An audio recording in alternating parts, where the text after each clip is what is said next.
نحمده ونصلي على رسوله الكريم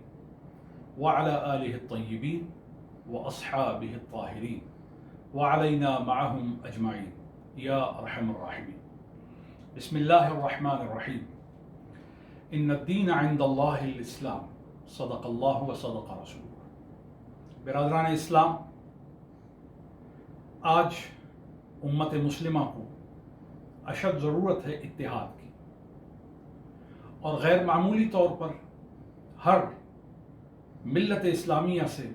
وفا اور درد کا احساس رکھنے والا جانتا ہے کہ فرقواریت نے ہمیں تباہ و برباد کر دیا ہے۔ سیاسی انتشار نے ہمارے معاشروں میں جس ناہمواری کو پیدا کیا ہے، اسے دور کرنے کے لیے ہمیں اسلامی مساوات کی طرف، اسلامی تشکیل معاشرہ کی طرف اور اسلامی اقدار کے تحفظ کی طرف ہمیں متوجہ ہونا ہوگا۔ اور موسمی جو لوگ مزاج رکھتے ہیں اور موسمی جو وفاداریاں رکھتے ہیں اور موسمی جماعتوں کے ساتھ جن لوگوں کا تعلق اور وابستگی ہے، ان کے ذریعے ہم اپنے دینی تعلق کو برباد نہ کریں، ہم اپنے ملی تعلق کو غارت نہ کریں۔ ہمیں اس ضمن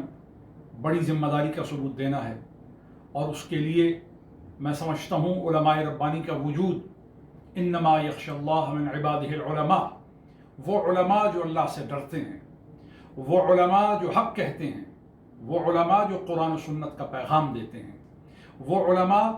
جو وطن اور ملت اور دین اور دستور اسلام کے ساتھ اور جناب خاتم النبیین، معلم و مقصود کائنات، سید الاولین والآخرین کی اتباع کا درس دیتے ہیں اور اپنی زندگی میں اس پر عمل کی جھلک دکھاتے ہیں، ان کو پہچاننا، ان کی معیت اور مجلس کو اختیار کرنا، اولیاء کاملین کی طرف رجوع کرنا، اور ان خانقاہوں کو خانقاہ سمجھنا جن خانقاہوں میں حضرت شیخ الاسلام سیدی محی الدین عبد القادر جیلانی کا سا خطبہ پایا جاتا ہو، جن خانقاہوں میں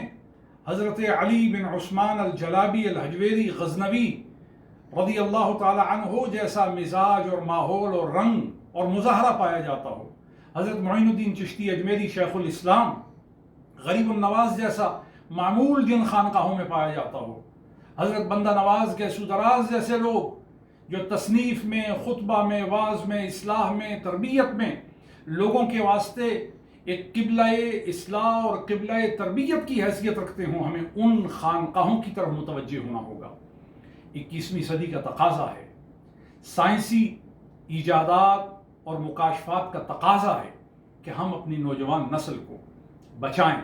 اور ان کے دین اور ایمان کے سرمائے کے لیے ان کو ایسے لوگوں سے وابستہ کریں جو انہیں اللہ اور اس کے رسول کی محبت سکھا دیں، اللہ اور اس کے رسول کی اطاعت، فرما برداری اور نبی کریم کی پیروی پر ان کو کمر بستہ کر دیں۔ یہی